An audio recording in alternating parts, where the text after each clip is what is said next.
At dawn in 1985, the rattle of milk bottles and the ring of a single hallway phone stitched British neighbourhoods together. Today, those small routines and the trust they built have vanished almost without a trace. How did ordinary life, once so tangible, slip through our fingers? To find the answer, we will step inside the forgotten heart of everyday Britain. Before the sun crested the rooftops, a gentle clatter of glass and the soft whine of an electric milk float signaled the start of another morning. Along quiet streets, the milkman moved with practiced ease, swapping empty bottles for full ones in a single motion.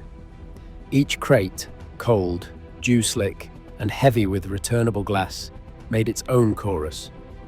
The clink of bottles, the tap of metal on stone. A bell rung to announce his arrival at the end of a cul-de-sac.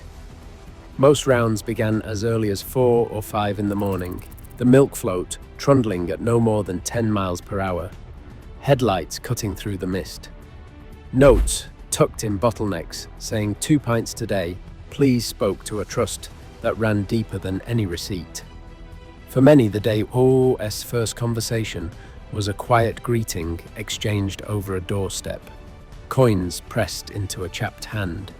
News of the neighbourhood passed in brief. These rituals thrived in a world without big fridges or 24-hour shops, when fresh milk on the step was as certain as the morning itself.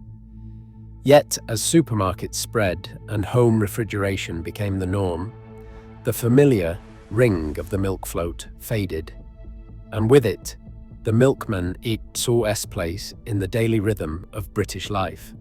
What was once an everyday exchange, simple and human, became something remembered, a small ritual that defined community and that most of us now only recall in memory.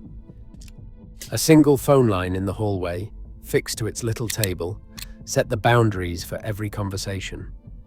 Calls were rationed by cost and by earshot. No secrets from the family, no long chats without a watchful glance at the clock. Outside, the red phone box stood at the corner, coins clinking through the slot, the receiver heavy and cold, your breath fogging the glass. In 1985, British Telecom began quietly thinning out these boxes, citing fewer calls and rising costs as more households got their own line. At the same time, the answer phone tape hissed in the background, recording messages with a mechanical whir. Most messages were still scribbled on scraps by whoever answered first. Down the street, the corner shopkeeper kept a ledger under the counter, a handwritten tick book for credit on bread, milk or cigarettes until Friday's pay. Trust ran on a handshake and a running total, the sweet jars glinting behind the till. Supermarkets with their bright aisles and cash-only rules soon made these small favours, and the shopkeeper's quiet watchfulness less common with each passing year. Friday night meant a trip to the video shop, shelves packed with glossy VHS sleeves, each one a promise of adventure or a laugh. Families crowded the narrow aisles, debating over which film to take home. No second chances, no pause or rewind, just a single choice to fill the weekend. The shop owner, sleeves rolled up, kept a wary eye on the racks and a list of banned titles tucked behind the counter, thanks to the new 1984 Video Recordings Act. Police sometimes came by, checking for nasties, tapes with names whispered about at school, now strictly off limits. Back home, the tape clunked into the VCR. Everyone squeezed onto the sofa, snacks at the ready. With only 3 or 4 channels on the TV, and no way to record, Saturday mornings belonged to live kids shows, cartoons, pop stars, and phone-ins, watched in real time, pajamas and all. If you missed it, you missed it. By the end of the decade, big chains would swallow the independents, and the familiar faces behind the counter would vanish, leaving only the memory of those communal nights and the thrill of the rewind button snapping back to the start. A single press of the remote's teletext button brought up the CE fax grid, with blocky headlines, rainbow bars, and news that loaded one slow page at a time. For many, it was a morning ritual, checking the weather, the football score, or the TIVE listings, all in chunky blue and yellow squares. But the living room was not the only place where screens flickered to life.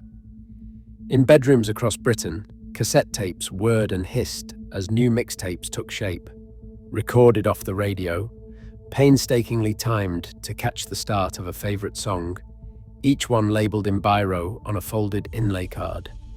Passing a mixtape felt like handing over a secret, a message and a mood, a crush hidden in the track order.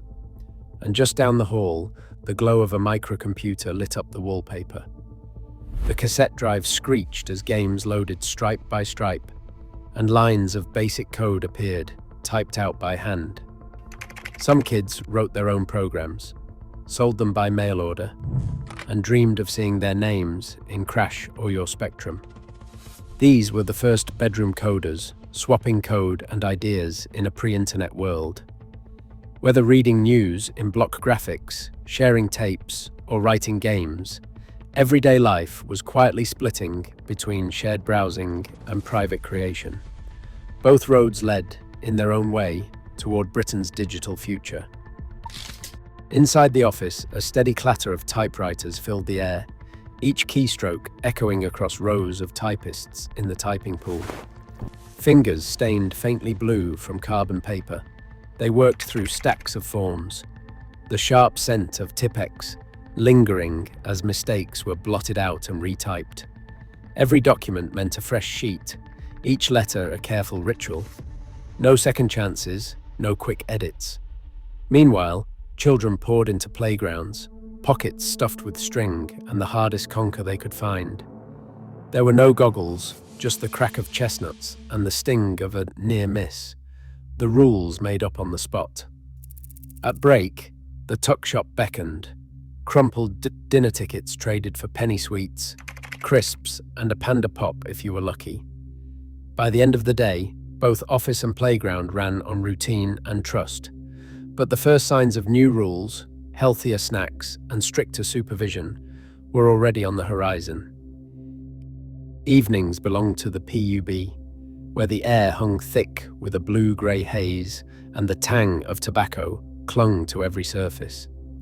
Regulars nursed their pints beneath a drift of smoke, voices softened by the fog, ashtrays crowding every table.